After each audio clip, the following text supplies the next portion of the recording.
SSC pass করার পরে আর কি দেখতেছি সবাই কিছু না কিছু ভাবে উপরের দিকে উঠতেছে। তার জন্য আর কি আমিও একটা হঠাৎ একদিন নিউ মার্কেটে আসছিলাম। মার্কেটে আইসা দেখলাম আর কি ওয়ালমেট একটা জিনিস, শোপিস। শোপিসটা দেখলাম, দেখি ভালোই আর কি চলতেছে ভালো। সবারই একটা প্রয়োজন একটা জিনিস, সাজানো ঘর সাজায়। আর তার মাধ্যমে মনে করেন আমি অল্প কিছু টাকা জমিয়ে আর কি বাড়ি থেকে নিলাম, দেন আমি ওইটা এই ব্যবসা নেমে গেলাম।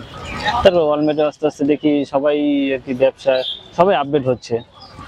ওই সিচুয়েশন অনুযায়ী আমিও আর কি নতুন আরেকটা জিনিস তৈরি করলাম, এই যে এই জিনিসটা ওয়াল স্টিকার।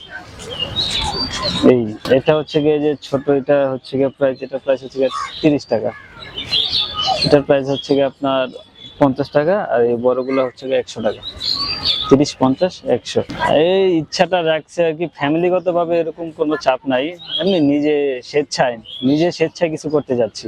বেসিক্যালি বলতে গেলে আমি প্রথম অবস্থায় হয়তো 50+ নিয়ে নামছি, তারপর আস্তে আস্তে বাড়াইছি।